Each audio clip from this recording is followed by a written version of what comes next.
Bismillahirrahmanirrahim. Alhamdulillahirabbil alamin. Wassalatu wassalamu ala sayyidina Muhammad ashabihi ajma'in. Allahumma alimna. Kita akan mula baca dari situ. Kalau dalam kitab Fathul Bari, ni bab 7, bab ma yuzkaru fil munawalah wa kitab ahli ilmi bil ilmi ilal buldan dan seterusnya. Kita akan baca di sini. Bab ma yuzkaru fil munawalah wa kitab ahli ilmi bil ilmi ilal buldan. Wa qala Anas bin Malik nasakha Uthman bin Affan al-masahif فبعث بها إلى الآفاق ورأى عبد الله بن عمر ويحيى بن سعيد ومالك بن أنس ذلك جائزا واحتج بعض أهل الحجاز في المناولة بحديث النبي صلى الله عليه وسلم حيث كتب لأمير السرية كتابا وقال لا تقرأه حتى تبلغ مكان كذا وكذا فلما بلغ ذلك المكان قرأه على الناس وأخبرهم بأمر النبي صلى الله عليه وسلم. Kemudian hadis di bawahnya. Imam Bukhari kemukakan beberapa hadis di bawahnya, yaitu hadis ke-64. Wabihi qala haddathana Ismail bin Abdullah qala haddathani Ibrahim bin Sa'ad an Salih an Ibn Shihab an Ubaidillah bin Abdullah bin Utbah bin Mas'ud anna Abdullah bin Abbas akhbarahu anna Rasulullah sallallahu alaihi wasallam ba'atha bi kitabihi rajulan wa amarahu an yadfa'ahu ila 'azim al-bahrain fadafa'ahu 'azim al-bahrain ila Kisra falamma qara'ahu mazzaqahu فحسبت أن ابن المسيب قال فدعا عليهم رسول الله صلى الله عليه وسلم أن يمزقوا كل ممزق. Hadis ke-64. Kemudian hadis ke-65 di bawah bab ini juga. Wabihi qala haddathana Muhammad bin Muqatil Abul Hasan Al-Marwazi qala akhbarana Abdullah qala akhbarana Syu'bah عن قتادة عن أنس بن مالك قال كتب النبي صلى الله عليه وسلم كتابا أو أراد أن يكتبه فقيل له إنهم لا يقرؤون كتابا إلا مختوما فاتخذ خاتما من فضة نقشه محمد رسول الله كأني أنظر إلى بياضه في يده فقلت لقتادة من قال نقشه محمد رسول الله قال أنس. Itulah dua hadis di bawah bab ini, dikemukakan oleh Imam Bukhari. Kita kembali semula ke tajuk tadi untuk melihat terjemahannya. Bab 7, apa yang disebut tentang munawalah dan kiriman surat yang mengandungi ilmu oleh ahli ilmu ke pelbagai negeri. Anas berkata, Uthman telah menyalin beberapa mushaf, lalu dihantarnya mushaf-mushaf itu ke beberapa pelosok negeri. Abdullah bin Umar, Yahya bin Sa'id dan Malik berpendapat cara itu harus. Mana boleh, dibolehkan. Sebahagian ahli Hijaz berhujjah untuk keharusan munawalah dengan hadis Nabi sallallahu alaihi wasallam, di mana baginda sallallahu alaihi wasallam menulis untuk ketua pasukan tentera sepucuk surat dan beliau berkata, jangan kau baca surat itu sebelum sampai ke tempat sekian-sekian. Apabila ketua pasukan itu sampai ke tempat berkenaan, dia pun membaca surat itu di hadapan sahabat-sahabatnya dan memberitahu kepada mereka memberitahu kepada mereka tentang perintah Nabi SAW. Ismail bin Abdullah meriwayatkan kepada kami, katanya Ibrahim, dengan sanadnya Imam Bukhari, Imam Bukhari berkata, yang hadis yang ke-64, Ismail bin Abdullah meriwayatkan kepada kami, katanya Ibrahim bin Sa'ad meriwayatkan kepada kami, daripada Salih, daripada Ibn Shihab, daripada Ubaidillah bin Abdullah bin Utbah bin Mas'ud, bahawa Abdullah bin Abbas memberitahunya bahawa sesungguhnya Rasulullah sallallahu alaihi wasallam mengutuskan seseorang untuk membawa surat beliau. Beliau sallallahu alaihi wasallam mengarahkannya supaya memberikan surat itu kepada pembesar Bahrain agar disampaikannya kepada Kisra. Apabila Kisra membacanya, dikoyak-koyaknya surat itu. Saya rasa, Ibnul Musayyab berkata, saya rasa, ini perawi berkata, Ibnul Musayyab berkata, maka Rasulullah sallallahu alaihi wasallam mendoakan keburukan terhadap mereka agar mereka juga dikoyak rabakkan. Saya rasa satu hadis pun cukup dah hari ini. Itu pun dah banyak untuk dibincangkan. Kita sekali lagi kembali kepada tajuk untuk melihat perbincangannya. Bab ma yuzkaru fil munawalah. Bab apa yang disebut tentang munawalah. Sekarang Imam Bukhari nak cerita bagaimana ilmu itu, khususnya ilmu hadis, diterima, disampaikan dan diterima. Menurut istilah ilmu hadis, salah satu caranya ialah dengan munawalah. Kiriman surat pun ada juga, itu dipanggil mukatabah atau murasalah. Dan kiriman surat yang mengandungi ilmu oleh ahli ilmu ke pelbagai negeri. Dia nak ceritanya cara ini memang boleh, telah digunakan pakai oleh sahabat-sahabat lagi. Apa yang dipakai oleh ulama-ulama hadis itu sebenarnya ada asasnya. Asasnya diambil daripada sahabat-sahabat dan juga tabi'in radhiyallahu anhum. Apa itu munawalah? Baik, kita tengok, kita di sini ada nota 83. Sini kan. Sebelum ini Imam Bukhari telah membuat bab tentang membaca dan mengemukakan hadis di hadapan guru. Sebelum itu lagi ialah bab guru yang membaca dan periwayatan menggunakan istilah haddatsana dan sebagainya. Itu kita dah bincang beberapa bab. Ini bab ke-7 dah. Sekarang Imam Bukhari ingin mengemukakan pula cara munawalah, iaitu guru memberikan kitab yang ditulisnya kepada murid. Kitab itu mengandungi sanad gurunya. Murid tersebut membaca pun di hadapan guru. Kalau guru itu menyebutkan, saya benarkan kamu riwayatkan apa yang ada di dalam kitab ini dengan sanad saya, maka murid tadi boleh meriwayatkannya. Dan periwayatan sebegitulah dipanggil periwayatan secara munawalah.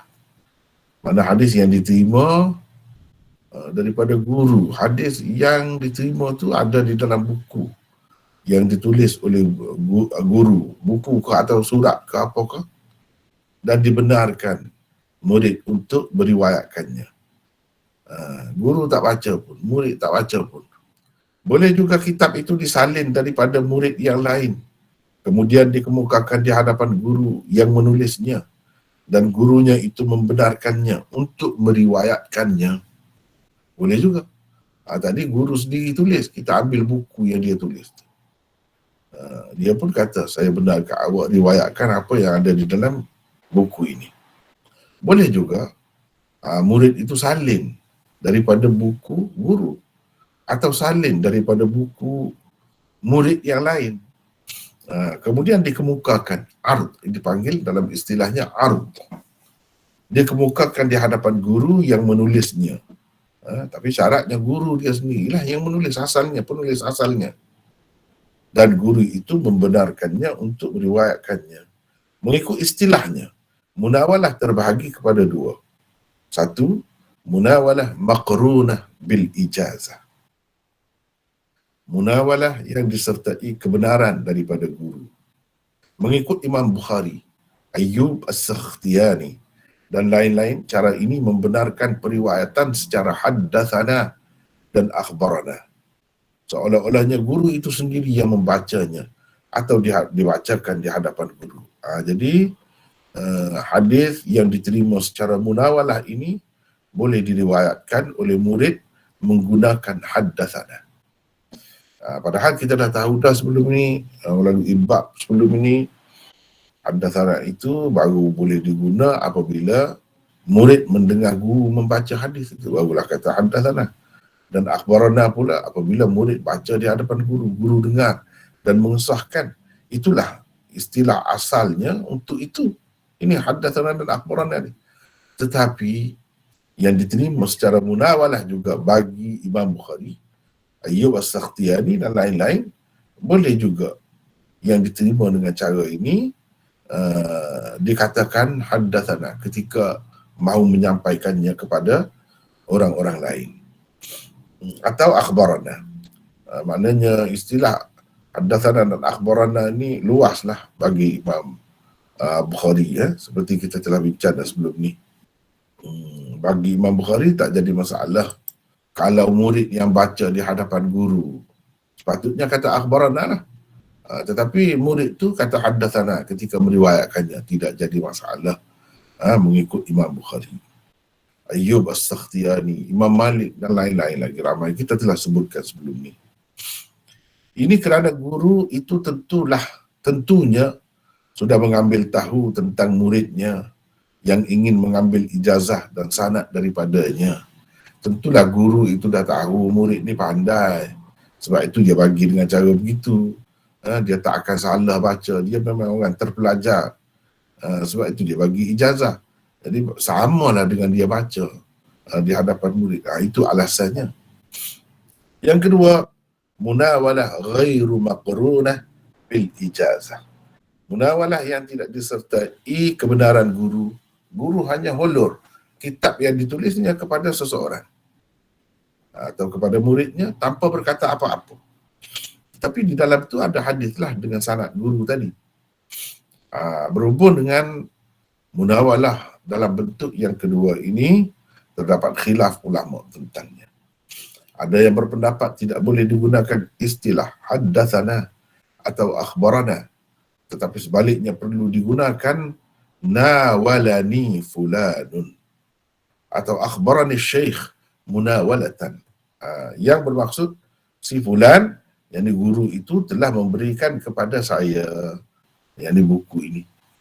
Dia kena sebut nawalani fulanun. Lepas tu barulah dia baca sanad guru tu dengan hadisnya, atau meriwayatkan kepada saya secara munawalah, yakni guru itu meriwayatkan kepada saya secara munawalah. Kita sebut gitu. Dengan istilah ini akan difahami bahawa murid itu tidak membaca di hadapan gurunya. Tidak juga gurunya membaca di hadapannya. Kita boleh tahulah bila sebut gitu. Tapi kalau dia kata haddatsana atau akhbarana itu keliru, mengelirukan.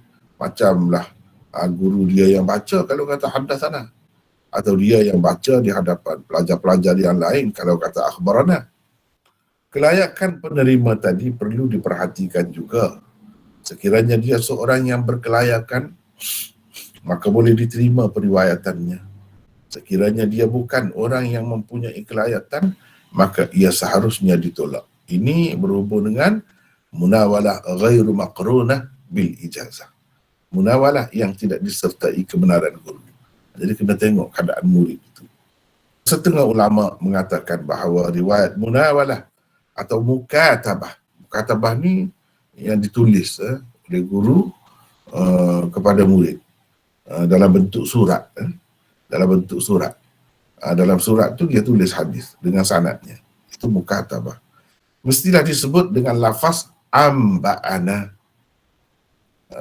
Setengah ulama kata kalau sesuatu hadis itu diterima secara munawalah atau mukatabah, maka murid itu ketika menyampaikannya kena berkata amba'ana.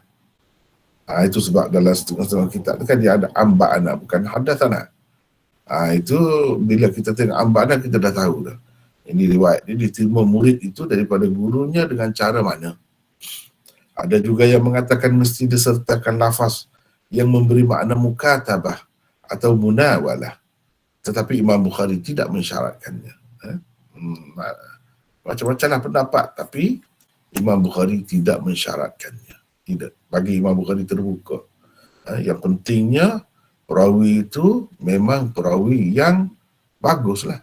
Perawi yang thiqah, boleh dipercayai. Dan gurunya juga seorang yang thiqah, boleh dipercayai. Soal istilah amba'ana, nawalani, apa semua, haddathani, haddathana dan sebagainya, itu tidak ditekankan sangat oleh Imam Bukhari. Cuma bila begitu akan timbul kemusykilan pula tentang riwayat-riwayat haddathana dan akhbarana di dalam Sahih Bukhari. Kalau macam tu mungkin timbul keraguan dalam kepala kita. Bagaimana dengan riwayat-riwayat musnadah di dalam Sahih Bukhari, di mana sebelum mengemukakan hadis anak dia tu ada haddatsana akhbarana tu. Adakah riwayat-riwayat itu ada, kalau tidak semuanya pun sebahagiannya diterima secara munawalah atau mukatabah?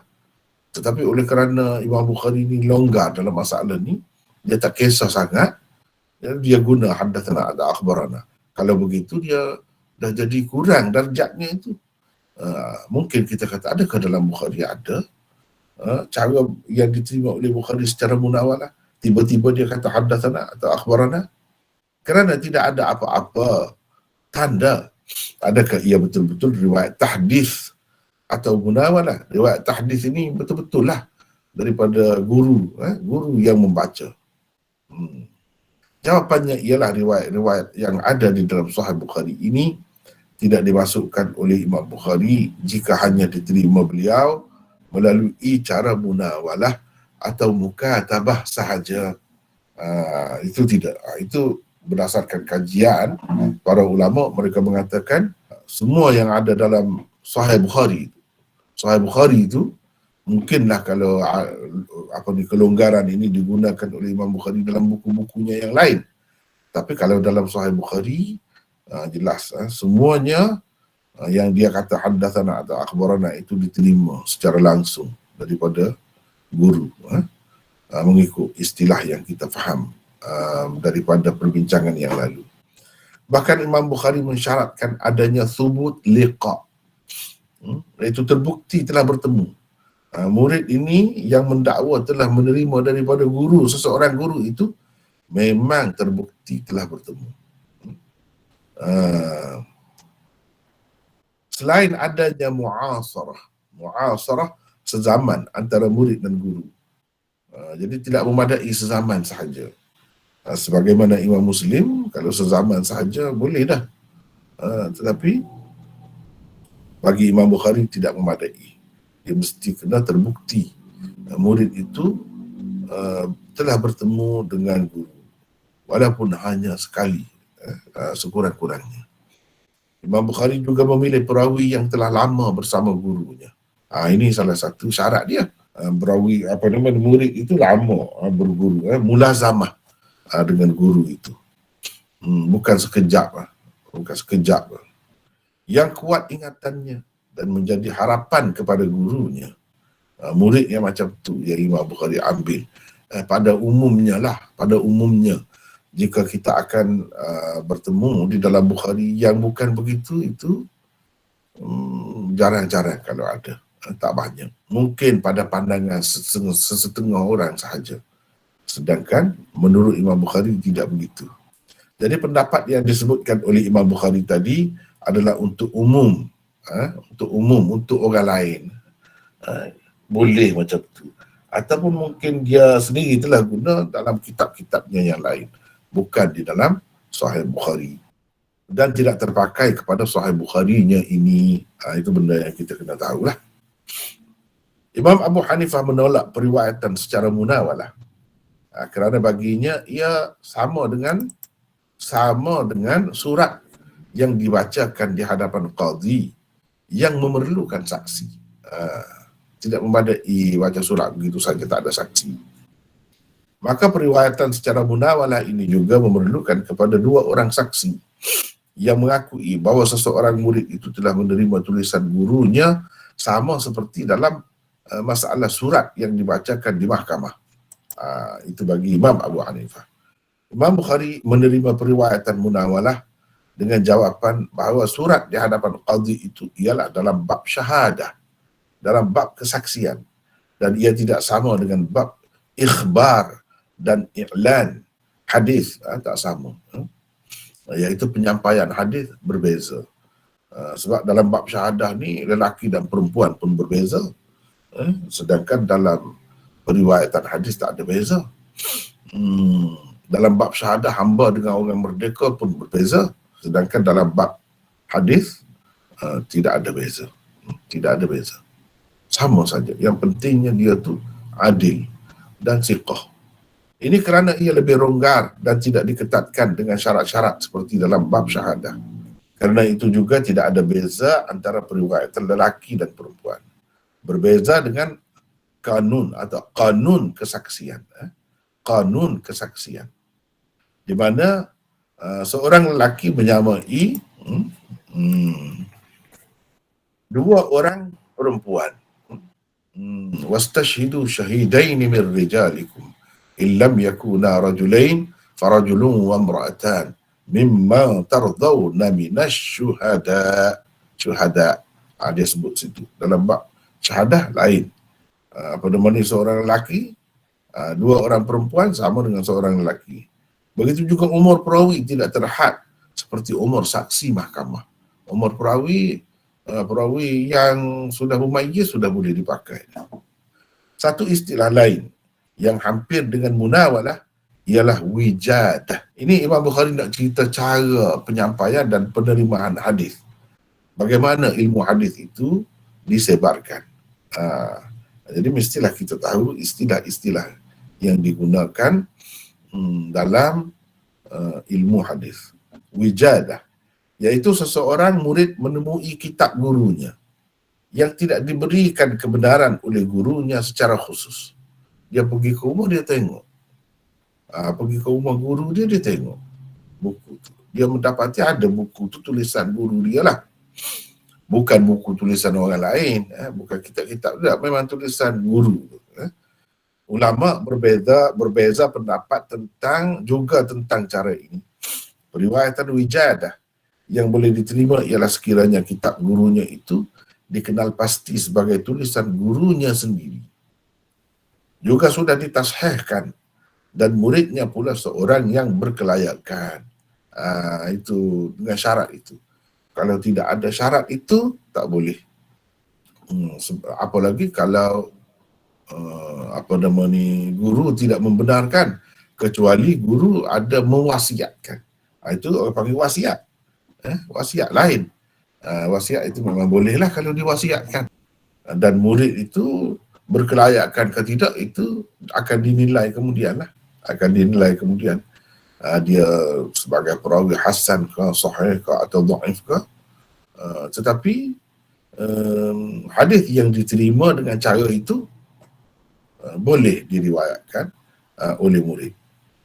Cuma kedudukannya macam mana itu akan ditentukan oleh pengkaji kemudian untuk menentukan taraf hadis itu. Taraf hadis itu. Ini dan kiriman surat yang mengandungi ilmu oleh ahli ilmu ke pelbagai negeri. Jadi surat saja itu pun boleh jadi hujah dah. Atau macam mana? Ini kita ada nota 84. Jadi sampai di sini saya minta peserta-peserta kita lah, sesiapa yang berminat boleh tampil untuk membaca nota ini. Saya dah baca dah sedikit tadi. Sekarang ni nak orang lain pula lah seterusnya. Silakan, ada sesiapa? Saya baca dulu Madana. Siapa ni? Zul Izi Nordin. Zul? Zul Izi Nordin. Zul Izzi ya, Nordin ya. Silakan.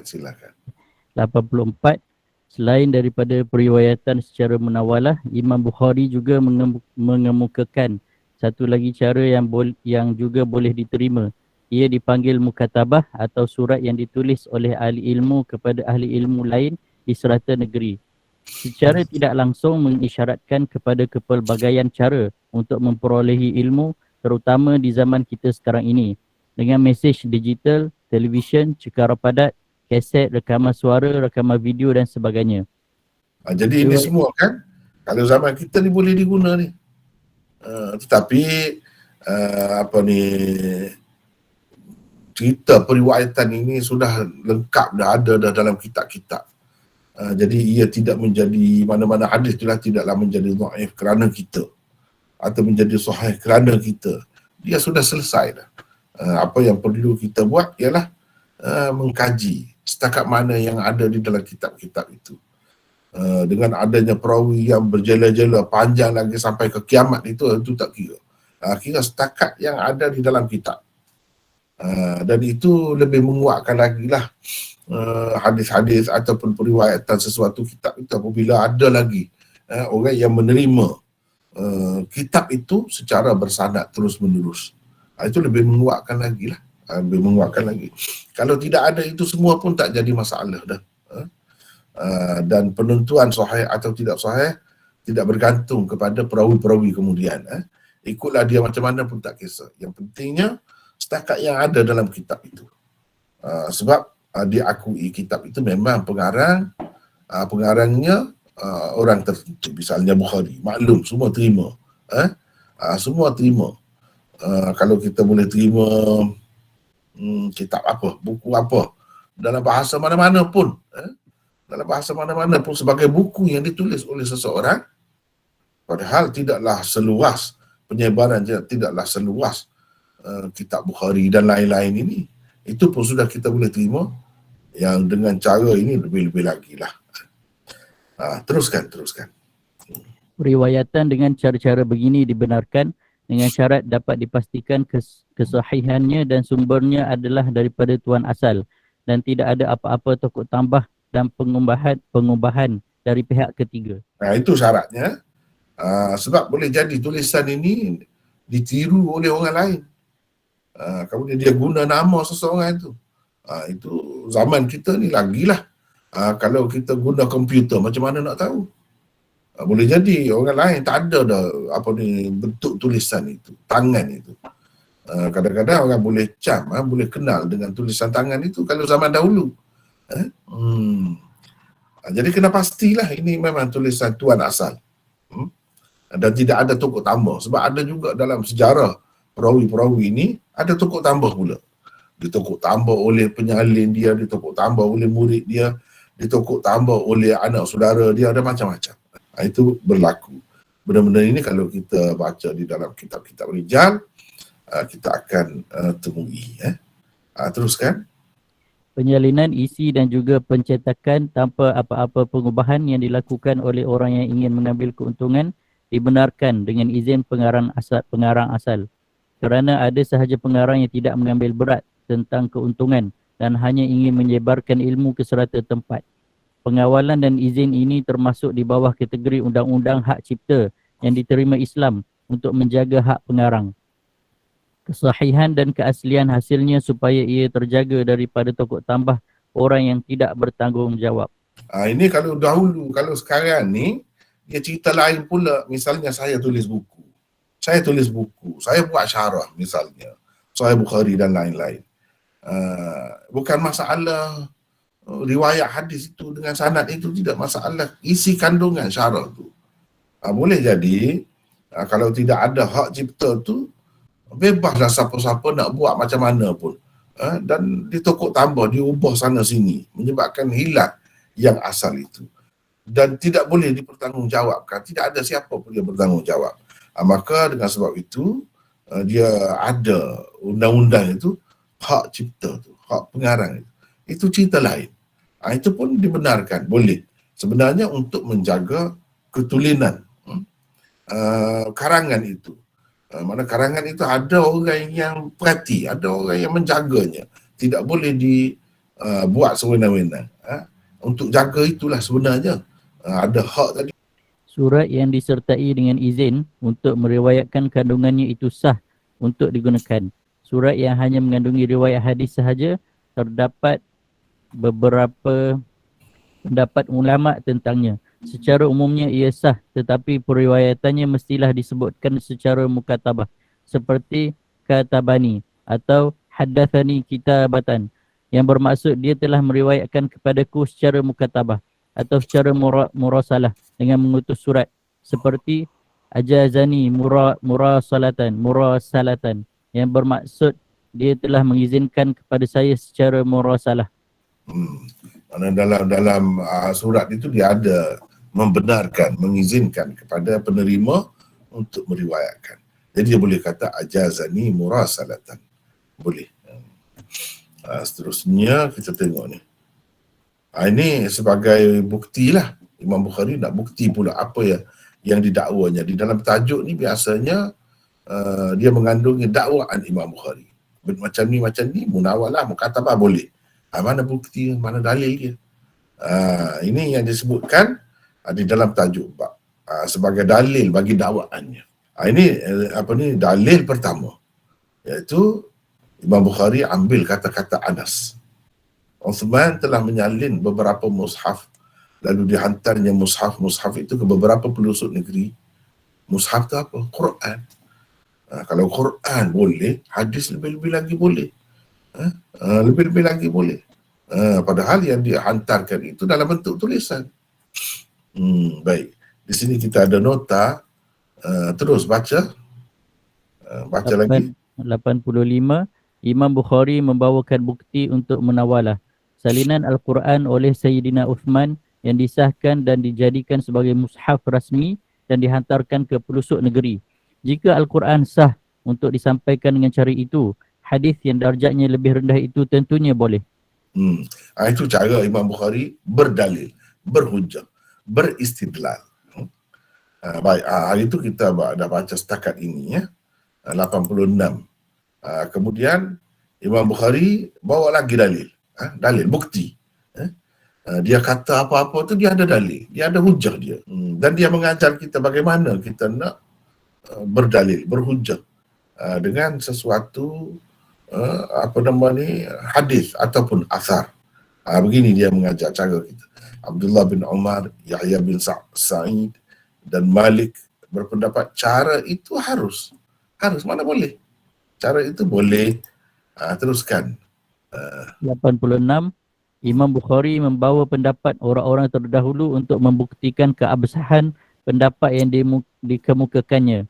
Cuma terdapat kemusykilan tentang siapakah yang dimaksudkan oleh beliau dengan Abdullah bin Umar itu. Adakah dia Ibnu Umar, Abdullah bin Amr bin Al-As atau Abdullah bin Umar yang lain? Berikut adalah beberapa jawapan bagi merungkai kemusykilan ini. 1. Yang dimaksudkan ialah Abdullah bin Umar bin Asim bin Umar yang dikenali sebagai Abdullah bin Umar Al-Umari, cicit Sayyidina Umar radhiyallahu anhu. Demikianlah kata Al-Kirmani.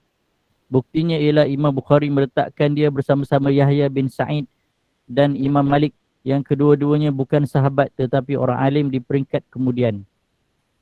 Imam Tirmizi dan Anwar Shah Al-Kashmiri mengatakan dia sebagai seorang perawi yang hasan.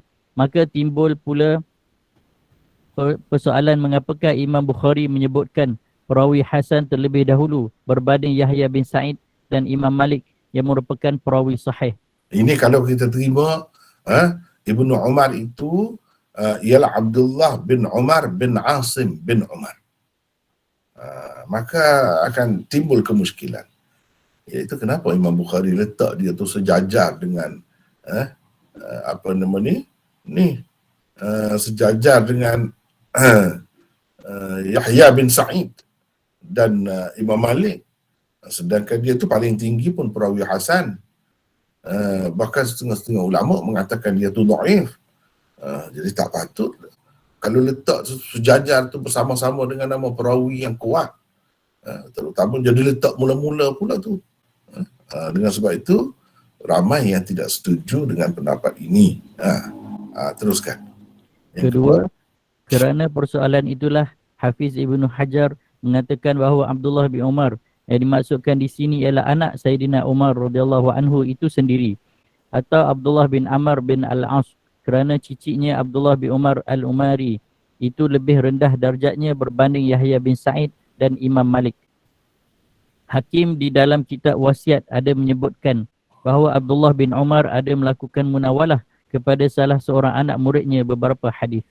3. Biras Hafiz Ibnu Hajar, Hafiz Al-Aini berpendapat Abdullah bin Umar yang dimaksudkan di sini bukanlah Ibnu Umar, tetapi ia adalah Abdullah cicit Sayyidina Umar. Alasan beliau ialah Imam Bukhari ada mengambil riwayatnya berkenaan hadis Dzul Yadain. Beliau juga mengatakan bahawa andaian Abdullah bin Amr tidak tepat kerana tidak ada mana-mana nuskhah yang ditulis dengan ada waw fariqah atau dibaca dengan Amru. untuk dibaca. Untuk dibaca sebagai Amru. Amr. Semuanya Jadi tak ada mana dalam nuskah mana pun tak ada ni waw di akhir. Kalau ada waw gini dibaca Amar, Amrun. Amru. Semua tak ada waw. Bila tak ada waw kena Umar lah. Jadi pendapat orang yang mengatakan Abdullah bin Amr itu tidak tepat bagi Al-Aini, menurut Al-Aini. Teruskan. Semuanya ditulis tanpa waw. Bagaimanapun Al-Aini juga tidak dapat menemukan riwayat yang menyebutkan bahawa Ibnu Umar berpendapat riwayat munawalah adalah harus boleh diterima sebagaimana kenyataan Imam Bukhari. Kemusykilan ini semakin memuncak apabila perawi yang meriwayatkan daripada Abdullah itu adalah Abdul Rahman Al-Hubuli yang hanya menyebut Abdullah sahaja. Sedangkan dia berguru dengan kedua-dua Abdullah bin Amr dan Abdullah bin Umar. Al-Aini akhirnya mengatakan bahawa menurut para ulama apabila disebutkan Abdullah sahaja dari kalangan sahabat, maka biasanya ia difahami sebagai Abdullah ibnu Mas'ud. Cuma yang menjadi masalahnya ialah beliau bukan guru kepada Abdul Rahman Al-Hubuli. Itu masalahnya. Jadi dia pun tidak dapat menentukan itu. Tidak dapat menentukan siapa. Tetapi yang lebih tepatnya Abdullah bin Umar. Soal kenapa Imam Bukhari letak begitu sedangkan dia sahabat Imam Malik dan Yahya bin Sa'id bukan sahabat, jawabnya Imam Bukhari nak kemukakan bukti di kalangan sahabat pun ada terima begitu, di kalangan tabi'in pun ada terima begitu, tabi'in pun ada terima begitu. Itu maksudnya, itu saja. Boleh diletak sekali, bukan dah nak menyamakan taraf mereka sahabat itu sama dengan tabi'in, tidak, tetapi sekadar menyatakan orang-orang besar lah di setiap peringkat, menerima cara periwayatan seperti itu. Sebahagian ahli Hijaz, ba'du ahli Hijaz berhujah untuk keharusan munawalah dengan hadis Nabi SAW, di mana baginda menulis untuk ketua pasukan tentera sepucuk surat. Jadi ni ba'du ahli Hijaz. Kalau boleh orang lain pula baca. Kita bergila-gila supaya tidak penat seorang baca. Siapa pula nak baca ni seterus? Nota 87. Silakan. Siapa? Saya boleh cuba baca mana? Siapa ni? Hani. Hani. Silakan. Nota 87 kan? Ya. Okay. Seperti Al-Humaidi, guru Imam Bukhari, Imam Malik dan lain-lain, istilah ahli Kufah atau ulama Kufiyin pula digunakan untuk Imam Abu Hanifah, Sufyan Ats-Tsauri dan lain-lain. Nota 88. Kenapa ni? Nota 88 ini menulis untuk ketua pasukan tentera. Pernah Nabi SAW tulis surat untuk ketua pasukan tentera. Jadi siapa ketua pasukan ini? Beliau ialah Abdullah ibnu Jahshi. Beliau telah menjadi ketua pasukan pengikut yang terdiri daripada Jahsh. Abdullah ibnu Jahshin. Beliau telah menjadi ketua pasukan pengintip yang terdiri daripada 12 orang untuk melaksanakan satu misi intipan tentang keadaan orang-orang kafir. Peristiwa ini berlaku sebelum Perang Badar pada tahun kedua Hijrah. Seterusnya 89 ini apa? Mana 89? Sepucuk surat, dan beliau berkata, Nabi SAW berkata, jangan kau baca surat itu sebelum sampai ke tempat sekian-sekian. Jadi dia tidak baca di hadapan Nabi, dia baca di tempat lain. Ini salah satu dalil lah Imam Bukhari kemukakan bagi keharusan mukatabah, riwayat secara mukatabah.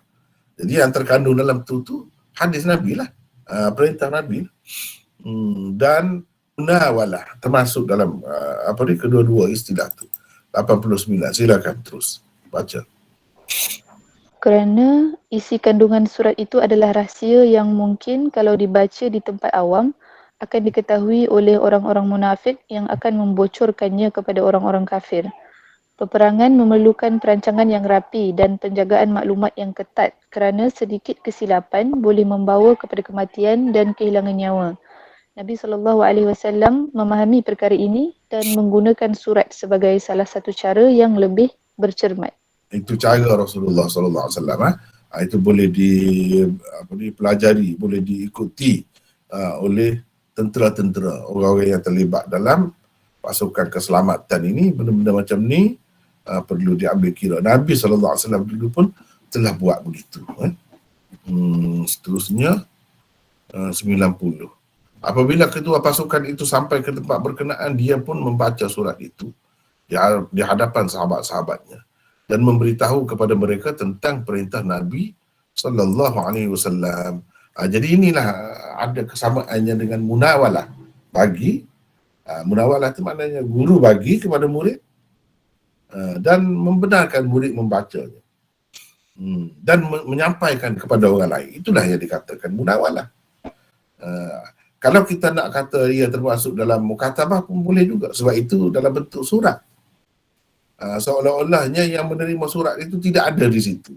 Padahal ada. Ada pun sebab dia tak boleh baca juga. Sebab Nabi larang baca di tempat lain. Boleh juga kita masukkan dalam istilah mukatabah. Teruskan Hani. 90. Lantikan seorang ketua pasukan yang dijadikan utusan oleh Nabi SAW itulah bukti dia seorang yang boleh diamanahkan dan juga berkelayakan untuk menyampaikan hadis Nabi kepada orang lain. Izin baginda untuk dibacakan surat itu juga menjadi bukti sahnya munawalah. Begitulah. Kemudian baru kita masuk kepada hadis. Seperti biasalah, tadi saya telah baca wabihi qala haddatsana Ismail bin Abdullah. Wabihi itu makna bil isnad al-madhkur, dengan isnad yang lalu, yang telah tersebut. Sanad itulah sampai kepada Imam Bukhari. Jadi yang berkata haddatsana ini Imam Bukhari, yang berkata haddatsana ini Imam Bukhari. Maknanya Ismail bin Abdullah meriwayatkan kepada kami itu Imam Bukhari kata. Imam Bukhari murid, Ismail bin Abdullah ni gurunya. Dan seterusnya lah. Haddatsani Ibrahim bin Sa'ad. Mana Ismail bin Abdullah ni kata Ibrahim bin Sa'ad meriwayatkan kepada saya, mana baca hadis ini di hadapan saya seorang diri ketika menerima riwayat ini. Bukan ada ramai bersama saya, murid-murid yang lain tak ada. Itu maknanya haddatsani an Salih. Jadi Salih ni Salih bin Kaisan. Salih bin Kaisan. Jadi oleh kerana perawi-perawi ini sebenarnya telah berlalu, kita tidak bincang lagi tentang perawi-perawi itu. Di dalam jilid pertama yang sudah dicetak tu sudah ada ni. Nak tengok siapa Salih, dalam riwayat mana, telah ada berapa riwayat dia sebelum ni, tengok di situlah. Daripada Ibn Shihab ni Az-Zuhri itulah. Daripada Ubaidillah bin Abdullah bin Utbah bin Mas'ud, bahawa Abdullah bin Abbas memberitahunya sesungguhnya Rasulullah SAW telah mengutuskan seseorang untuk membawa surat beliau. Ini seseorang. Ini cerita lain pula, bukan cerita tadi. Tadi surat. Dia utuskan kepada maklum siapa sahabat dia ni. Ni seseorang. Kira-kiranya sahabat dia jugalah. Siapa seseorang ini? Dan dia hantar ke mana? Surat itu untuk disampaikan kepada siapa? Ini kita ada nota 91 di sini. Baca. Hani. Sahabat yang diutuskan oleh Rasulullah sallallahu alaihi wasallam ini bernama Abdullah ibn Hudzafah As-Sahmi. Surat yang dikirimkan Rasulullah sallallahu alaihi wasallam kepada Kisra itu adalah dalil kepada periwayatan cara mukatabah, kerana baginda tidak secara langsung memberitahu kandungannya kepada Kisra. Manakala pemberian surat itu kepada Abdullah bin Hudzafah pula merupakan dalil periwayatan secara munawalah, kerana kandungan surat yang diberikan itu diketahui juga oleh Abdullah. Kemudian ia diberitahu pula kepada orang-orang lain. Itulah maksudnya munawalah. Jadi kedua-dua istilah yang digunakan oleh ulama hadis kemudian itu sebenarnya ada asasnya. Inilah cara Imam Bukhari nak cerita. Jadi cara periwayatan hadis yang digunakan pakai oleh ulama-ulama hadis itu sebenarnya ada asasnya daripada Nabi SAW sendiri. Bukan dibuat sembarangan. Itu maksud Imam Bukhari nak ceritanya. Jadi hadis ini disebarkan dengan cara-cara inilah. Dan cara-cara ini sebenarnya berpunca daripada Rasulullah SAW juga. Begitulah cara Imam Bukhari memahami sesuatu kaedah hadis daripada sumber hadis. Beliau tidak mengada-adakannya secara sembrono. Demikian juga dengan para ulama hadis yang membuat istilah-istilah hadis, mereka mempunyai asas yang boleh dirujuk. Kalau agama boleh disampaikan dengan dua cara ini, maka ilmu-ilmu lebih-lebih lagi boleh. Ilmu-ilmu yang lain, sepatutnya ilmu-ilmu kita tambah yang lain, maka ilmu-ilmu yang lain lebih-lebih lagi boleh. Kalau hadis Nabi ni yang berkait dengan agama ni, yang menyebabkan Nabi SAW mendoakan keburukan kepada seseorang, mana dia terima pakai. Kalau agama boleh disampaikan dengan dua cara ini, maka ilmu-ilmu, maksudnya ilmu agama lah, pengetahuan tentang agama, maka ilmu-ilmu yang lain lebih-lebih lagi boleh. Lebih-lebih lagi lah boleh. Jadi sekarang ni kita nak belajar dengan macam-macam cara, macam-macam saluran, sarana, boleh saja sebenarnya. Asalkan ia memang sah, memang betul, bukan lakonan, bukan main-main, tidak. Asalkan sungguh. Banyak sekarang ni orang buat kan. Dia ada Facebook dia sendiri, dia ada macam-macam cara, dia ada channel dia sendiri dalam YouTube dan sebagainya untuk menyampaikan ilmu. Boleh saja, ilmu apa pun boleh. Kalau agama pun boleh, benda-benda lain lebih-lebih lagi lah boleh. Boleh diterima pakai. Benda-benda macam ni, itulah. Sekarang ni macam-macam lagi. Kalau nak beli barang apa semua tu pun boleh pakai. Dengan syarat seperti kita nak beli melalui Shopee dan sebagainya kan sekarang ni. Dia ada detail dia tu. Benda ni benda macam mana akan sampai dalam masa berapa lama. Dan jika rosak dan sebagainya boleh diganti. Jadi terjaminlah. Kedua-dua pihak tu terjamin. Boleh. Untuk muamalah, untuk penyebaran ilmu dan lain-lain boleh. Diharuskan, tidak salah, tidak berdosa buat begitu. Bahkan itu satu bentuk kemudahan. Macam kita belajar hari ini, guna Google Meet, tak bertemu pun. Tetapi yakinkah saudara-saudara, saudari-saudari saya yang ada di hadapan ini, saya yang bercakap ni? Kau tak yakin? Saya nak tanya, tengok saya lah. Saya. Yakin. Yakin ke tidak? Saya bercakap, bukan orang lain, guna orang lain. Guna dia saja. Suara saya saja, entah macam mana dia buat. Boleh. Tak yakin kan? Sampai begitu. Lepas tu semua orang maklum.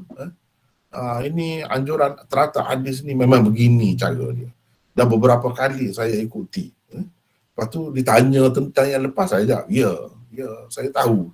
Bukan orang lain. Itu meyakinkan. Boleh.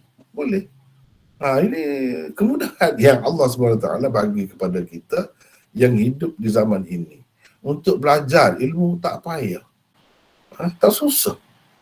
Nak saja. Cumanya kena jagalah adab-adab dan akhlak itu. Mentang-mentang guru tidak di hadapan, tak nampak kita baring saja. Sambil baring. Kaki, bersilang kaki. Sambil baring. Itu kena jagalah dari segi adab. Bagi saya tak mengapa. Untuk nak mengelak daripada mengantuk misalnya. Ataupun leka kita makan coklat ke. Minum air boleh. Tak jadi masalah. Sebab kita santai. Itu konsepnya. Lepas tu tak perlu susah payah kena kancing baju sampai ke leher ni, tak perlu. Tak perlu. Nak pakai baju macam mana, uniform tak ada semua tu, tak perlu. Memandangkan zaman Nabi dulu pun tak ada syarat itu semua tu. Tak ada syarat. Kamu nak pakai kopiah ke tak pakai kopiah ke, bahkan satu kain saja selimut gitu zaman Nabi, satu kain, selai kain saja. Boleh pergi belajar. Tak perlu ada uniform tertentu. Ini semua untuk kemudahan kita. Mahu saja, nak saja. InsyaAllah dapat. Seperti kita berhadapan lah. Kan untungnya. Sebab itu saya sekarang ni lah. Ini salah satu hikmah COVID juga lah. Sebelum ni tak berapa selesa guna cara ni kan. Tak berapa tahu. Tapi dah sekarang ni lebih selesa sebenarnya. Kita boleh tunjuk kitab, nota, boleh tunjuk kitab-kitab lain, dan peserta ni boleh daripada semua tempat. Kalau nak kira, bukan di Malaysia saja, seluruh dunia boleh kalau nak ikut. Begitu sekali Allah SWT bagi kemudahan kepada kita untuk belajar. Jadi tak ada lagi alasan tak mahu belajar, tak ada lagi. Sekarang ni nak belajar Quran, orang kata kena syarat musyafahah dengan guru, tengok mulut guru sebut macam mana, itu pun boleh selesai semua dengan adanya saluran seperti yang kita guna sekarang ini. Dan itu sah. Seperti di hadapan juga. Cuma saya rasa elok juga kalau macam kita ni lama-lama sekali kita bertemu satu tempat kan, berkenalan secara berhadapan begini, terutamanya apabila COVID tu dah selamat dah, tak ada ancaman itu lagi. Saya rasa perlu ada juga begitu, untuk lebih mesra lah, kenal secara di hadapan ni. Sebab kadang-kadang pelajar-pelajar saya yang dulu-dulu lah, dia kata berbeza kalau tengok saya dalam ni dengan kalau di luar dia. Berbeza. Itulah. Kadang-kadang kita gambar tu kan dia tak berapa terang. Itu elok jugalah kalau ada majlis-majlis lama-lama sekali. Boleh. Tapi dalam keadaan biasa ni begini pun sudah lebih dari cukup sebenarnya. Bagi saya sekarang ni saya rasa cara ini lebih sesuai. Sebab ia boleh diikuti oleh ramai peserta daripada mana-mana sekalipun. Lebih terbuka. Pembesar bahari kita ada nota 92 untuk membawa surat beliau sallallahu alaihi wasallam. Ni kan, kalau kita belajar hadis ni, ulama-ulama hadis sebut salah satu keistimewaan orang yang belajar hadis, dia akan dapat berselawat.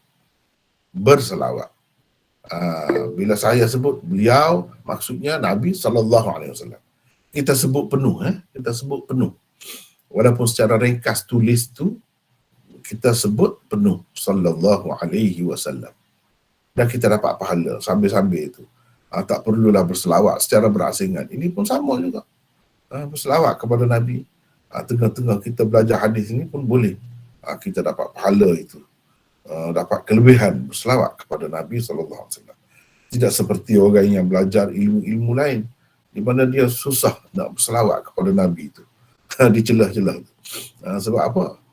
Nama Nabi SAW jarang-jarang sangat disebut. Berbeza dengan sebab itu tak mesti kuat perlahan pun tak jadi masalah. Kita sendiri dengar cukup Begitu.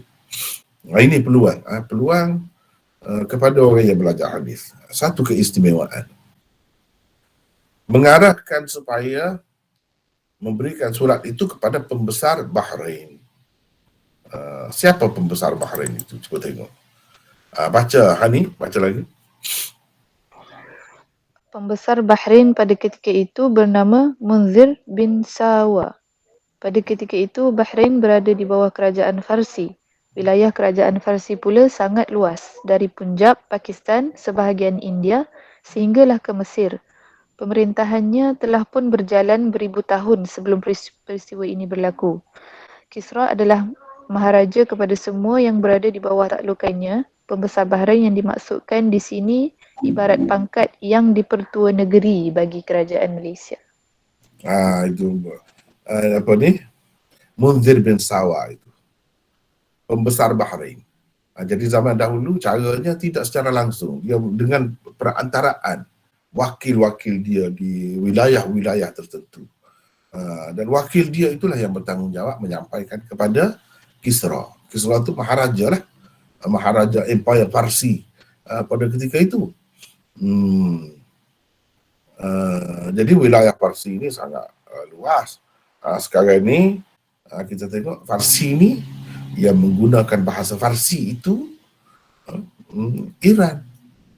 Paling-paling pun Afghanistan yang menggunakan bahasa Farsi. Sedangkan Afghanistan itu wilayah yang lain di bawah kekuasaan pihak lain. Yang betul-betul di bawah kekuasaan Farsinya Iran. Dan itu pun sudah jadi wilayah Islam juga. Wilayah Islam ini. Itulah. Beribu tahun dah kuasa dia tu duduk berperang dengan berlawan dengan satu lagi empire, iaitu Empire Rom. Itu pun besar juga. Kaisar nama dia. Maharaja dia tu dipanggil Kaisar. Agar disampaikan kepada Kisra. Terus serta kan? pembesar Tak dengar. Saya tak dengar. Dan juga tu. Dan juga kepada Heraklu serta pembesar-pembesar yang lain. Nama Kisra pada ketika itu ialah Khusru Parvez, cucu kepada Anushirwan Al-Adil. Anushirwan mengikut sejarah Farsi adalah seorang raja yang paling adil dan menjadi contoh kepada sekalian raja. Kalau kita dalam sejarah Islam ni Sayyidina Umar lah. Sayyidina Umar. Jadi Anushirwan disebut Al-Adil di belakang dia. Sebab dalam sejarah mereka inilah yang paling kemuncak lah. Paling hebat lah, menjadi contoh dan ikutan kepada maharaja-maharaja lain selepasnya. Teruskan. Cara Nabi SAW mendakwah penguasa-penguasa semasa dengan cara mengirim surat begini dipanggil mukatabah. Baginda mula-mula berdakwah melalui surat menyurat. Menerusinya, Nabi SAW menyeru mereka kepada Islam. Semua ini terjadi setelah berlakunya perjanjian damai di Hudaibiyah. Mukatabah dianggap sah oleh baginda dan boleh diterima, sehingga kalaulah penyampaian agama itu mesti dilakukan secara berhadapan, tentulah Nabi SAW akan pergi sendiri kepada mereka supaya tidak dikira meninggalkan perintah Allah Subhanahu Wa Taala ini. Bismillahirrahmanirrahim. Ya ayyuhar rasulu balligh ma unzila ilayka min rabbik wa in lam taf'al fama ballaghta risalatah wallahu ya'simuka minan nas.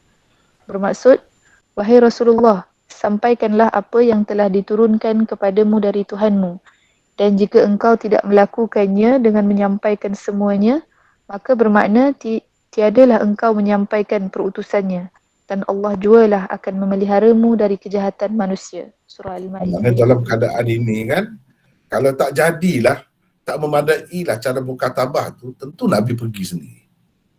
Nabi tak pergi. Menunjukkan mukatabah tu boleh. Itu cara Imam Bukhari berhujah. Menunjukkan boleh. Sebab Tuhan kata kalau tidak melakukan, kalau diturunkan kepadamu, kalau engkau tidak sampaikan, berarti engkau tidak melakukannya. Sampai begitu sekali. Dan ada jaminan Allah ni. Memeliharamu dari kejahatan manusia. Kalau Nabi pergi sendiri pun sudah ada jaminan ini. Dengan adanya jaminan ini, kenapa Nabi tak pergi sendiri? Jawabnya kerana sudah memadai mukatabah itu. Itulah hujah Imam Bukhari. Allah menjamin untuk menjaga Rasulullah sallallahu alaihi wasallam daripada apa-apa gangguan musuh ketika berdakwah. Tetapi mengapa baginda sallallahu alaihi wasallam tidak berdakwah secara berhadapan juga? Tentulah kerana penyampaian agama itu tidak terhad dengan percakapan secara langsung sahaja. Selain dari itu, kemampuan sebagai seorang manusia sangatlah terhad untuk pergi ke semua tempat semata-mata untuk memberitahu perkara yang boleh diberitahu utusan-utusan yang diamanahkan. Memahami akan perkara itulah Rasulullah sallallahu alaihi wasallam lebih menumpukan pengajarannya kepada para sahabat yang ada bersamanya dan tidak sentiasa keluar ke sana sini untuk berdakwah. Sahabat-sahabatnya itulah yang kemudiannya keluar berdakwah seperti yang dapat disaksikan dalam sejarah. Pengesahan dan pengiktirafan daripada penulis asal tentunya diperlukan, seperti cop rasmi, tanda tangan dan sebagainya. Dalam hadis selepas ini, sahabat-sahabat Rasulullah sallallahu alaihi wasallam memberitahu baginda bahawa pembesar-pembesar tidak melayani surat-surat yang tidak rasmi. Maka baginda mengambil langkah-langkah yang diperlukan untuk menjadikan suratnya mencukupi syarat sehingga ia sampai ke tangan pembesar. Antaranya ialah cincin yang diukir Muhammad Rasulullah dengan kalimah Allah berada di atas dan Rasul di tengah. Gambaran yang lebih jelas dapat diperhatikan di dalam buku Dr. Hamidullah yang berjudul Al-Wasaiq As-Siyasiyah. Ia digunakan sebagai cop rasmi oleh Rasulullah sallallahu alaihi wasallam semasa hayatnya dan digunakan oleh khalifah-khalifah selepasnya sebagai tanda rasmi penguasa kerajaan Islam semasa. Ya. Teruskan. Mungkin timbul persoalan, adakah Nabi terdahulu seperti Nabi Sulaiman AS menulis surat kepada Raja Balqis juga dengan menggunakan apa-apa cop rasmi?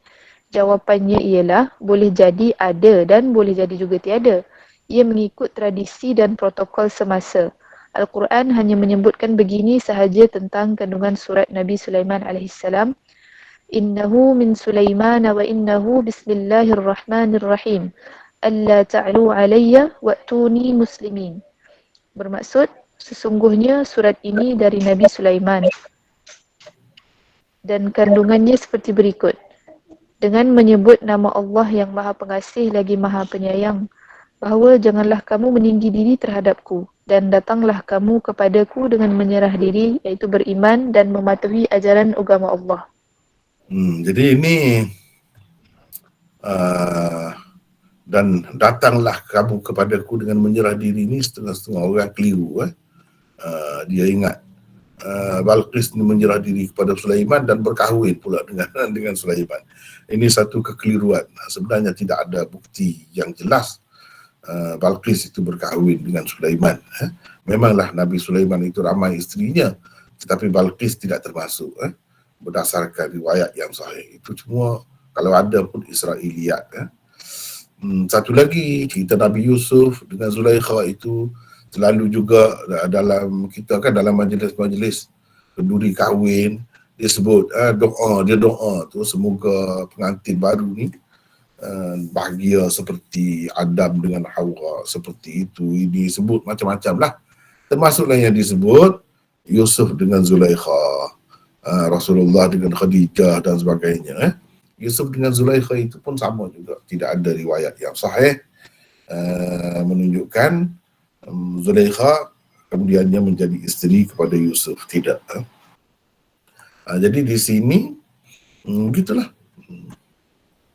Teruskan ayat ini. Ayat ini memberi faham bahawa cop rasmi bukanlah sesuatu yang mesti dan wajib.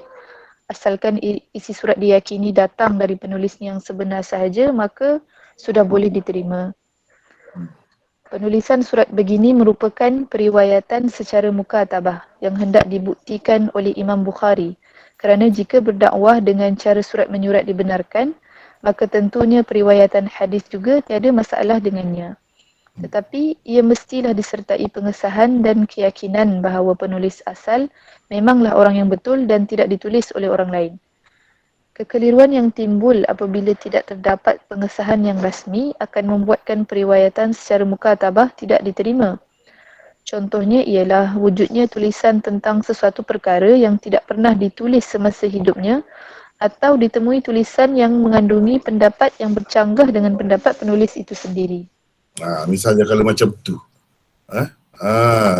kalau macam tu tak boleh terima kalau ada bukti-bukti yang lain. Misalnya kitab Al-Imamah wa Siyasah dikatakan itu tulisan Ibnu Qutaibah, padahal tidak begitu. Itu terbukti. Sirrul Alamain dikatakan tulisan Imam Ghazali, padahal tidak begitu. Banyak perkara-perkara yang bercanggah dengan tulisan-tulisannya yang lain. Dan banyak lagi lah yang lain-lain contoh. Itu tak boleh diterima sebagai buku dia yang boleh dipertanggungjawabkan. Adapun macam Ihya, macam Al-Ma'arif Ibnu Qutaibah, itu maklum, memang semua terima itu sebagai tulisan Ibnu Qutaibah. Ihya sebagai tulisan Imam Ghazali, tidak ada syak, walaupun sudah 1000 tahun berlalu. Tulisan seseorang juga boleh ditiru oleh orang lain seperti disebut dalam kitab fiqh, al-khat yushbihul khat. Satu tulisan boleh menyerupai tulisan yang lain. Kerana itu, sesetengah ulama tidak memakai cara periwayatan mukatabah. Imam Bukhari mahu menolak pendapat itu dengan hanya mensyaratkan tulisan itu mestilah disertai pengesahan yang meyakinkan. Mukatabah yang tidak diterima dalam masalah fiqh itu ialah yang berkait dengan perbicaraan mahkamah. Surat-surat yang digunakan dalam urusan mahkamah mestilah mendapat pengesahan rasmi daripada penulis. Ketiadaannya akan menyebabkan surat-surat tersebut ditolak dan tidak dipakai kerana tulisan semata-mata memang boleh ditiru, apalagi di zaman kita sekarang ini. Adapun dalam periwayatan hadis, tidak menjadi masalah pun kalau diriwayatkan secara mukatabah. Apa yang perlu hanyalah ia meyakinkan. Oleh kerana adanya kemungkinan-kemungkinan tadi, para ulama hadis sangat teliti dalam menapis riwayat mukatabah dari penipuan, peniruan dan pemalsuan yang dibuat oleh orang-orang yang tidak bertanggungjawab. Hakikat ini dapat diperhatikan di dalam kitab-kitab jarh dan ta'dil. Cara periwayatan manakah yang lebih kuat dan lebih baik antara munawalah dan mukatabah? Mengikut sesetengah ulama, munawalah lebih rajih kerana guru memberikan tulisannya kepada murid secara berhadapan. Tetapi sesetengah ulama mengatakan dalam sesetengah keadaan mukatabah lebih rajih berbanding munawalah. Sebabnya ialah guru telah menulis surat khusus untuk seorang murid. Walaupun keberadaannya jauh dari muridnya, tetapi suratnya lebih tertumpu kepada satu orang dengan pengesahan rasmi yang meyakinkan. Ia menambahkan lagi keistimewaan muridnya itu. Yang diambil kira ialah keyakinan yang diperolehi. Jadi Nabi SAW kirim surat kepada Kisra tu, melalui pembesarnya di Bahrain, Munzir bin Sawa. Sah. Nabi SAW sudah sah. Sudah terima, sudah kira menyampaikan perutusan Allah kepada raja-raja itu, kira sampai, dan dia yakin, dia tidak ragu. Itulah yang dikehendaki, itulah yang dikatakan mukatabah yang sahihah, mukatabah yang sah. Baik, 94. Apabila Kisra membacanya, bila sampai kepada Kisra, dia baca, iaitu Khusru Parvez tadi. Dikoyak-koyaknya surat itu. Ni kalau boleh orang lain pula lah baca ya. Siapa nak baca ni? 94, di nota 94. Bila dia terima surat itu, dia koyak. Berbeza dengan Heraklu ataupun disebut Hercules. Orang Arab sebut Heraklu. Jadi kerana dia simpan dengan baik di tempat yang betul-betul terpelihara. Berbeza. Adapun Kisra ni dia koyak-koyak. Siapa nak baca pula nota 94? Silakan. Siapa? Supaya tidak penat satu orang saja baca ni. Siapa ni? Fuad. Ahmad Fuad. Daripada mana Ahmad Ya, Fuad? saya dari Kubang Kerian. Jiran. Silakan. 94. 94. Bismillahirrahmanirrahim. Bukan kerana tidak terdapat cop rasmi yang meyakinkan pada surat itu, tetapi kerana Nabi sallallahu alaihi wasallam menggunakan cara penulisan orang Arab semasa, di mana disebutkan nama pengirim terlebih dahulu. Ia ditulis seperti berikut: Min Muhammad Rasulullah ila azimi Rasulillah. Betul? Min Muhammad Rasulillah ila azimi Faris. Yang bermaksud daripada Muhammad Rasulullah kepada pembesar Farsi. Kisra, itu Maharaja Farsi, tidak suka namanya disebut kemudian dan diberikan panggilan azim, pembesar sahaja. Kerana panggilan itu tidak cukup hebat dan tidak memadai untuk pangkatnya yang lebih mulia dari itu. Adat dan tradisi memuji serta memuliakan penguasa setempat tidak semestinya diketahui semua orang.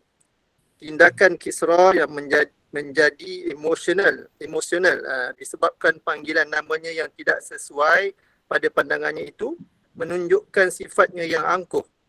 Setelah dikoyaknya surat Nabi SAW, dihantarnya pula seorang gubernur bernama Ba'zan bersama dua orang pahlawan ke tanah Arab untuk mencari penulis surat tersebut dan menanyakan apa yang dikehendakinya.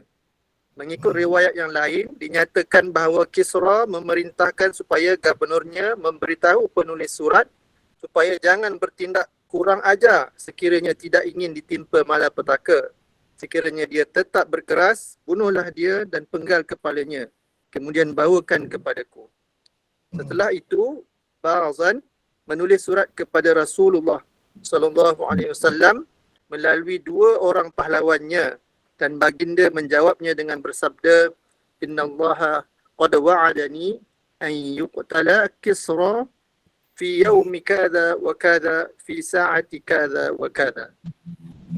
Bermaksud, Allah Subhanahu wa taala telah menjanjikan kepadaku bahawa aku akan menyelesaikan urusan Kisra ini pada hari sekian-sekian, pada masa sekian-sekian.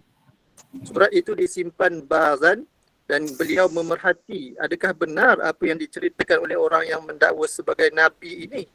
Setelah mendapati benar apa yang dikatakan oleh Rasulullah SAW itu, Ba'zan menghantar surat kepada Rasulullah SAW memberitahu bahawa dia dan orang-orang yang bersamanya telah memeluk agama Islam. Itu ceritanya, ceritanya daripada sumber yang lain lah. Kemudian saya rasa ini perawi berkata, perawi di bawah Ibnul Musayyab.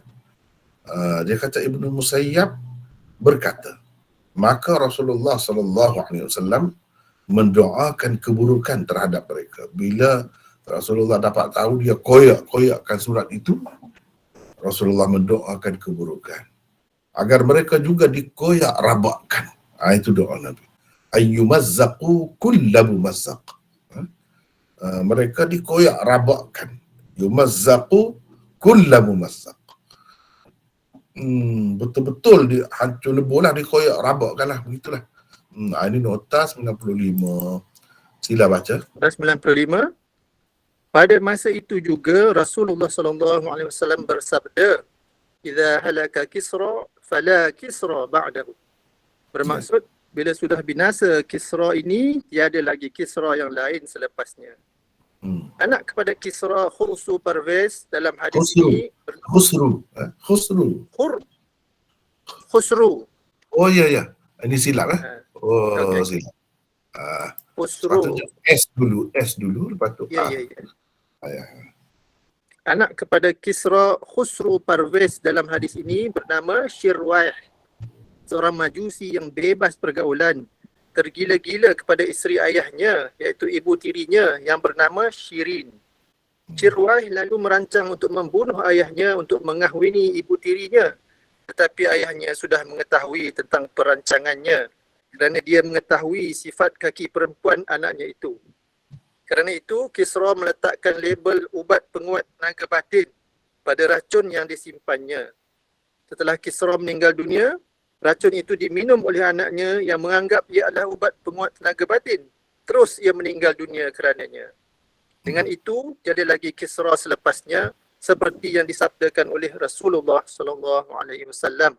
Wallahu Setelah a'lam. peristiwa itu, kerajaan Farsi jatuh ke tangan anak perempuan Kisra dan bermula dari situ berlakulah pemberontakan, kekacauan, ketidakstabilan dan keruntuhan sebuah empayar, tepat seperti apa yang disabdakan oleh Rasulullah sallallahu alaihi wasallam di dalam hadis yang lain, dan yufliha qaumun wallau amrahum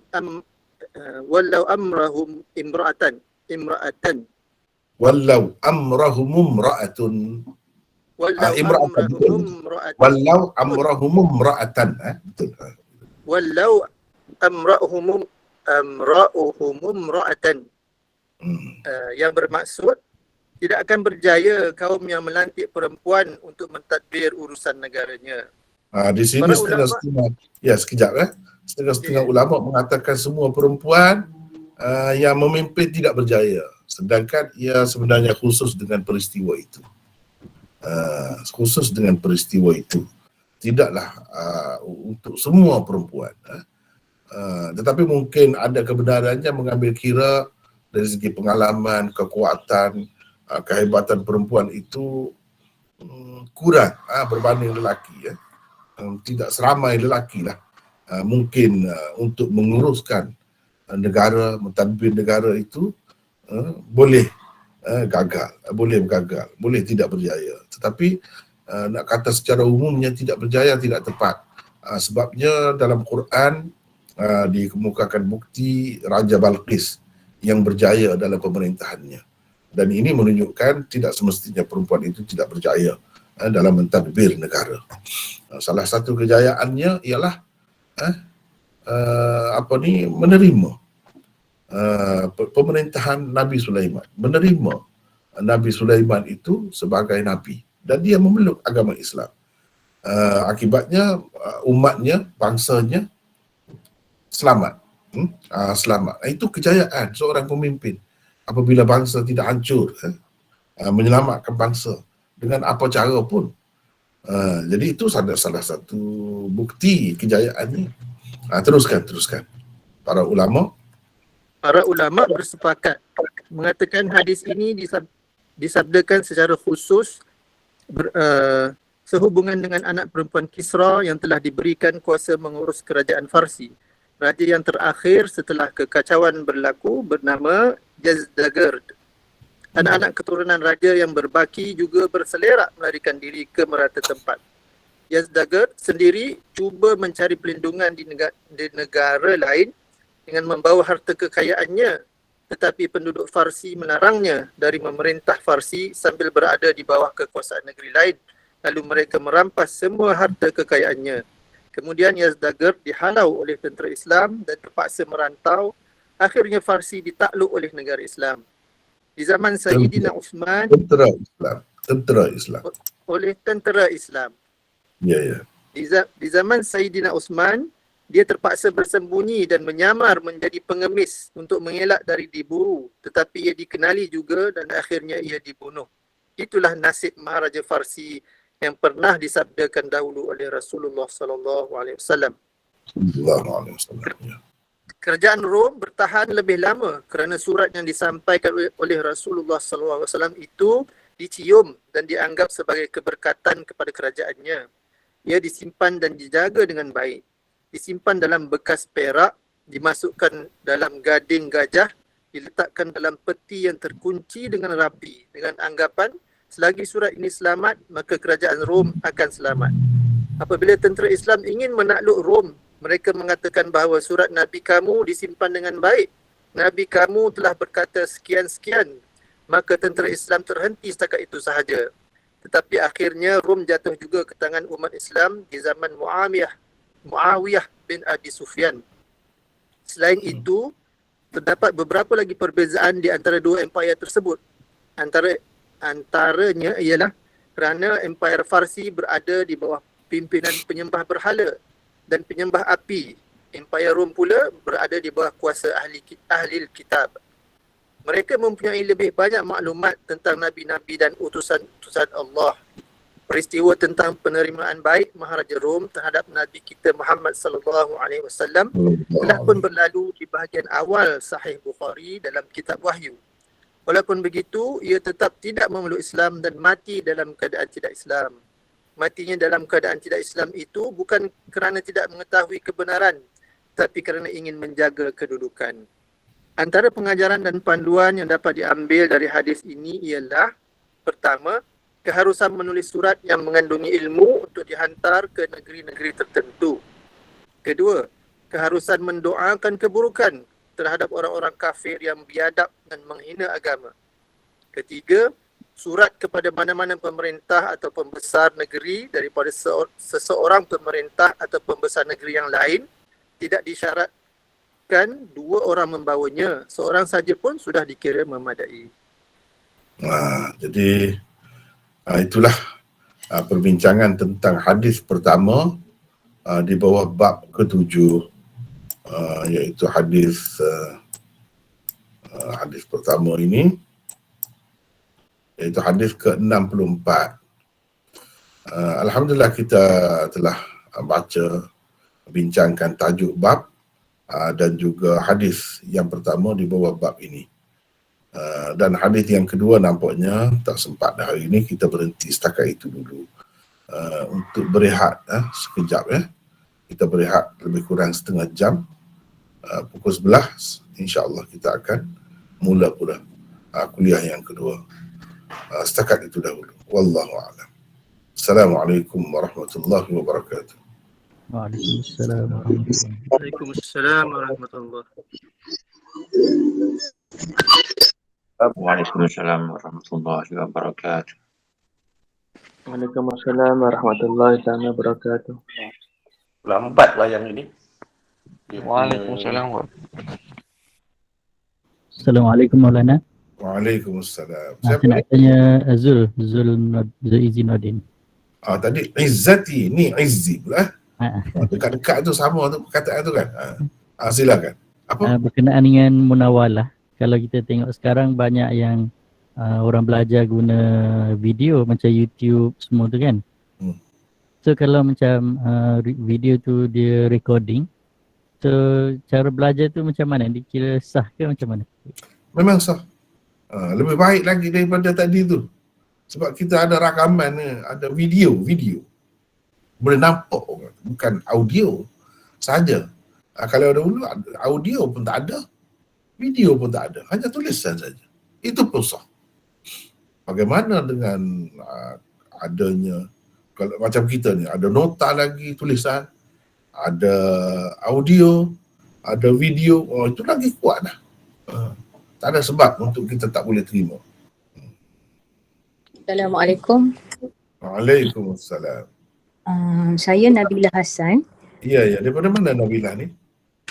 Kemaman, Terengganu. Ya, silakan. Saya nak tanya cuma bila kita perhatikan tentang perawi-perawi dhaif dan yang bawa hadis palsu ni mengingatkan kita bahawa cabaran untuk beramal dengan amalan yang sahih, menyedarkan masyarakat kembali kepada Al-Quran dan hadis ni, kita menghadapi cabaran dari orang dalam lah. Sebab situasi semasa pun kalau kita perhatikan terdapat orang-orang yang belajar hadis, malah ada yang menjadi pensyarah hadis di universiti, tapi mereka mempertahankan konsep-konsep yang tidak dibawa oleh ulama-ulama hadis yang utama, seperti zikir zikir macam-macam, kemudian konsep yaqadzah dan sebagainya. Jadi apa komen Maulana Asri dalam hal ni lah, sebab kita menghadapi tu bukan orang yang tak tahu, bukan orang yang tak belajar. Wallahualam. Assalamualaikum. Itu sangat-sangat tak patutlah berlaku keadaan seperti itu, terutama di pusat-pusat pengajian. Itu kalau berlaku juga sangat-sangat mengecewakan, mendukacitakan. Sebab kita nak harap itulah jadi macam sokong membawa rebah kalau macam tu. Apakah maksud Nabilah tadi yang mengajar hadis? Ya. Ataupun yang tidak mengajar hadis? Kalau yang mengajar hadis lagi teruk. Lagi teruk. Kalau yang tidak mengajar hadis pun tak patut kalau di pusat-pusat pengajian itu. Tetapi benda tu boleh berlaku. Dan memang berlaku pun di sana sini. Itulah yang menyedihkan kita. Bukan saja di pusat pengajian, kadang-kadang benda-benda ni dianjurkan oleh institusi-institusi agama lah kira-kiranya. Sepatutnya mereka dengan ada banyak kemudahan seperti bahagian kajian, penyelidikan, rujukan banyak. Sepatutnya tidak berlaku benda-benda seperti ini. Tetapi malangnya berlaku juga. Jadi sekarang ni menjadi tanggungjawab semualah umat Islam. Kita yang tidak berada di situ, di pusat pengajian ataupun berada di institusi rasmi agama, semuanya kena bangkit memainkan peranan. Jangan kita takutlah celaan orang yang mencela. Ikutlah dalam Quran, seperti dalam Quran tu kata la yakhafuna billahi lawmata laim. Kena begitulah. Jangan takut. Walaupun kita tidak ada jawatan, tidak duduk di situ. Bila kita yakin tahu benda ni salah, kita tegurlah. Alhamdulillah, saya nampak masyarakat kita ni masih hidup lagi. Masih hidup lagi. Sebab apa bila berlaku benda-benda seperti itu kan, ada teguran di sana sini. Bahkan hebat-hebat dengan hujah-hujah yang kuat menunjukkan masih ramai ahli ilmu. Bahkan saya nampak sebenarnya semakin ramai yang macam ni. Jadi dengan adanya orang-orang seperti ini, insya-Allah diharapkan fitnah-fitnah ataupun penyelewengan seperti tadi dapat dibendung paling tidak. Kita nak kalau boleh dibantras terus dan benda ni tidak wujud. Banyak lagi perkara lain yang berguna, yang bermanfaat kepada masyarakat sepatutnya disebarkan. Tapi sekarang ni betul-betul saya tengok memang fitnah sungguh lah. Kadang-kadang tu berlaku yang betul dikatakan salah, yang salah dikatakan betul, yang berdusta dikatakan benar, yang benar dikatakan berdusta, macam-macam. Ini semua fitnah, ujian lah kepada kita semua. Dan ujian itu tidak saja bila kita menghadapinya kita akan dapat pahalanya di sisi Allah. Dapat pahala. Dan kena ingat, kalau kita tidak melaksanakan tugas kita, kerana semata-mata kita bukan ada apa-apa jawatan, berdosa, tetap berdosa. Jika kita ni termasuk dalam orang-orang yang mengetahui, berdosa. Dan itu perkara mungkar yang mesti ditegur, mesti dihapuskan. Mesti dihapuskan. Banyaklah benda-benda pelik, memanglah. Tetapi insya-Allah dengan adanya ramai pengkritik yang mempunyai asas Quran dan Sunnah yang kuat itu, insya-Allah benda ni akan dapat dibanteraskan. Lambat banget, itu kita tak tahulah bila nak berjaya sepenuhnya. Tapi Alhamdulillah saya nampak menuju ke arah itulah sekarang ni. Alhamdulillah, sebab orang pun minat, orang dah tahu dah belajar hadis ni sebenarnya dapat menyelamatkan diri kita daripada fitnah-fitnah seperti itu. Itulah saya nampak begitulah lebih kurang. Wallahu a'lam. Assalamualaikum warahmatullahi wabarakatuh. Ya, Harun Ar-Rasyid. Harun Ar-Rasyid. Silakan. Ustaz, dia macam ni. Ada sebagian ilmuwan pada hari ini yang selalu menyebut tentang sanad ilmu. Seolah-olah kalau orang tu tidak ada sanad ilmu, seolah dia ni macam tidak layak untuk menyampaikan ilmu. Apakah begitu Ustaz sebenarnya? Tidak benar begitu, tak benar begitu. Sanad ini macam saya sudah sebut barangkali Harun Ar-Rasyid pernah dengar sebelum ni, bahawa sanad ini lebih diperlukan semasa dahulu, semasa sebelum pembukuan kitab-kitab hadis. Semasa tu yang lebih diperlukan, yang tak dapat tidak kena ada sanad itu. Adapun selepas kemudian kitab-kitab itu memang jelas diakui sebagai kitab pengarang-pengarang tertentu, itu dah tak jadi masalah, dah boleh kita guna saja. Boleh untuk mengajar sepatutnya, tak timbul dah soal itu. Kadang-kadang orang yang tidak ada sanad pun, dia lebih pintar lagi, lebih bijak lagi daripada yang ada sanad. Semata-mata. Jadi dengan sebab itu tak ada sebab, sebenarnya itu bukan syarat pun. Untuk kitab-kitab lain kena ada sanad. Sanad itu bukan syarat pun. Cumanya dari segi perasaan kita lah. Perasaan kita rasa lebih yakin. Begitulah. Dan ada mungkin sudut tabarruk itu dari sudut sanad itu semata-mata. Itu pun ada kelebihannya juga sebenarnya. Tak boleh kita nafikan juga. Tetapi nak kata itu sebagai syarat, sama sekali tidak. Sama sekali tidak. Syaratnya ialah kelayakan. Kelayakan. Misalnya dia boleh baca dengan baik, dia faham sebab dia belajar buku-buku yang lain, asas-asasnya kokoh, boleh mengajar. Tak jadi masalah. Bahkan ada kalanya lebih baik lagi daripada yang ada sanad semata-mata itu. Wallahu a'lam. Begitulah bagi saya lah. Wallahu a'lam.